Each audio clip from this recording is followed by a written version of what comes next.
So in November of 2015, we stacked this whole hausen.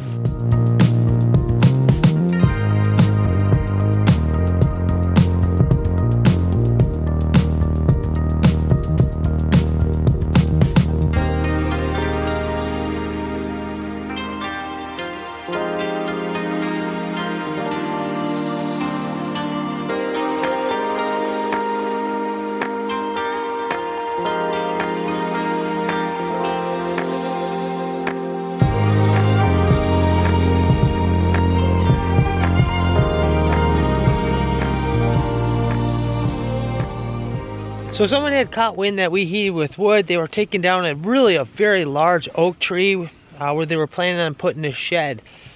With that, we ended up with several different length cuts. So I decided to build one of these whole housen again. I've been really moving away from these. But the nice part is I had a lot of extra wood from the exact same time, the exact same tree, that I stacked in more the traditional way. So today what I'd like to do is just do a little test here using the moisture meter and see which one actually has dried better. This is all oak, which oak tends to be a slower drying wood, or at least that's what I've really experienced. A lot of times I have to let it sit for 2 years to get 20% moisture or less. But see these white lines here? I know I've shared this in the past, but not the actual cracks themselves, but the white lines, they kind of what they have called like a sunray pattern. Oak is one of the very few trees that actually has it. Look at this piece here. Come and tilt the camera. Come on, focus. You can kind of see a little bit of the white lines happening in there. That's a pretty easy way to identify oak. Today we're going to use a moisture meter to do our testing. I got one here from General. This is one of my favorite ones, relatively inexpensive, about $30 on Amazon. The thing I really like about this actually has these 2 pins back here to do a little calibration, make sure things are working accurately. I just stick the 2 prongs in there. You can see the cover comes off like that, and you can test it. This should be like around 18%, I believe. So it's looking pretty accurate here. And the nice part about one of these, when it comes time to deal with firewood, is you can make a lot of smart decisions based off this. One is you can figure out which wood is actually dry before it ends up in the stove, so you're not sticking really wet wood in there and creating a lot of creosote. The other nice part too is you can play around with different experiments. Which way you stack your wood. Do you face it north-south, east-west? Do you do bark up, bark down? How you stack that wood? And it actually gives you solid data behind that, so you can make smart decisions off of that instead of just throwing it in the stove and be like, well, this one burned a little bit better, but maybe you had a little bit more patience that day. But this gives you actually solid data behind it. So I think what I'm going to do is grab a couple pieces. We'll try to find stuff very similar size. I'm also going to try to find it the same height off the ground, since the ground generally gets pretty damp in the evening. And you look at the whole hausen height-wise compared to the other piles that we got going down the row here. I would say I'm going to try to pull a couple pieces out of somewhere in this ballpark here, just so we'll try to keep everything consistent. And then we'll split these things open and take a quick reading.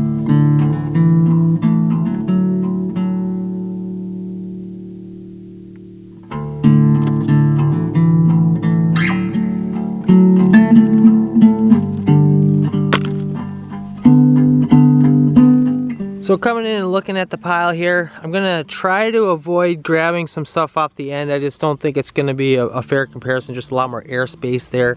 Looking here, you can see there's definitely some branches and stuff that we're gonna try to avoid. I don't wanna have like all around. I just want stuff that's squared up just like the other ones here. So maybe we can come in and grab a couple of these. We'll just have to pull a little bit off the top here. And it looks like it should be somewhere around the same height as well.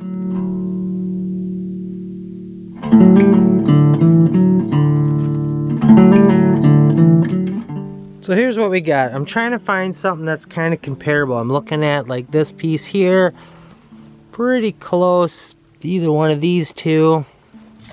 Just put them side by side here. We're just gonna make sure don't mix them up.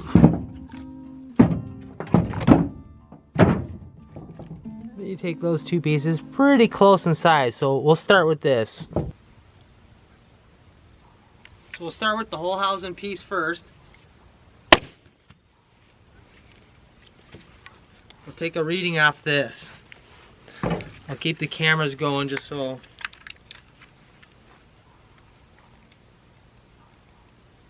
21.3 on the whole hausen.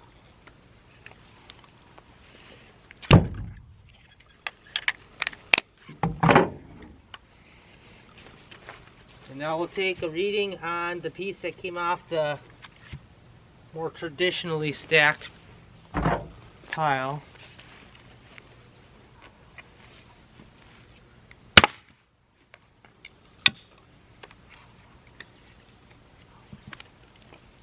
Right off this clean edge here.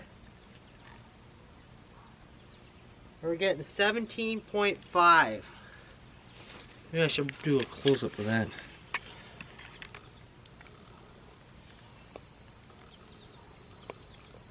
$17.7 there.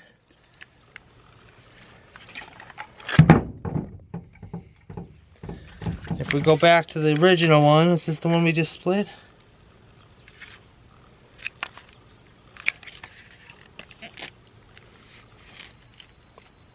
$22.2. 22.0. Piece out of the traditional pile. 17.3. Here's a fresh cut split piece out, pretty skinny one off the whole hausen. 22%. Maybe I should explain a little bit about whole hausen. Who in their right mind would think a round pile of wood would dry any quicker with all the wood piled in the middle? Maybe I should talk a little bit about some of the theories behind that, but basically the way a whole hausen's built is it's a circle of wood that's all stacked, kind of aimed inward, and then you take a lot of your random pieces and throw them all into the center. There's a couple different approaches that you can just randomly hodgepodge throw them in there. I've even done the method, not this pile, I remember this pile here, I actually just tried just throwing them randomly, but otherwise you stand them all up on end, and the theory is you create sort of this chimney effect, sucks the hot air up and it keeps air moving, and theoretically it's supposed to dry the wood out quicker. You see it sometimes on the wood cutting forms as well. Oh, the whole hausens are great. They dry the wood out quicker, they hold a lot more wood, and they do. There's a lot of wood in there. I'm not sure how much is in that one, but a lot of times 2.5 cords, I think, or I've even gotten quite a bit more. And the nice part I really do like about these wood piles is you can randomly throw odd shaped pieces. So this oak tree, it was not just me cutting on this one, it was the guy that was trying to get this stuff out of there. So when I got back, I had quite a variety of sizes of splits, and it gets a little bit harder when you kind of do it like a more traditional stack and you got real short ones and long ones. Then you end up with almost this teeter-totter Tetris scheme, and with the whole hausen like this, you just throw those all in the middle and no worries, and it's a nice tidy pile. It looks nice, it's a nice conversation piece. But I personally, I mean, just today, just doing this real quick test here, I have yet to see any performance drying speed, I guess, improving on the speed doing the whole hausen. In fact, I generally tend to see the complete opposite, and definitely much more so when you get into the middle. Granted, today we just grabbed a couple pieces from the outside, and when I have a pile like this, I feel like the wind kind of blows through the pile a little bit, or something like this. I mean, you got a wall, and then you got a bunch of stuff in the middle, and then another one. So it's just a lot thicker mass of stuff. So I don't know. That's just my experience so far. I just wanted to do another test. I thought it was a great opportunity to do this since it was the same wood from the same tree. You guys watched me stack all this stuff back in November of 2015. If you'd like to go back and watch some of those videos, you can see how this thing's made. I'll put a link to that in the description below. So just want to take you guys along. It's kind of getting a little late here, but I want to just come out and just do a little bit of testing here.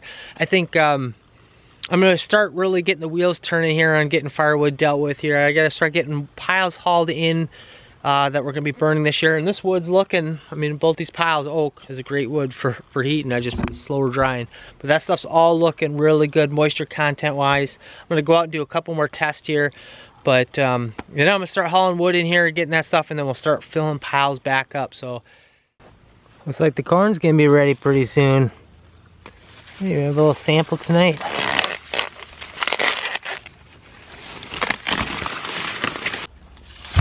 A little bedtime snack. Hope you guys enjoyed the video. We'll see you on the next one. Thanks for watching.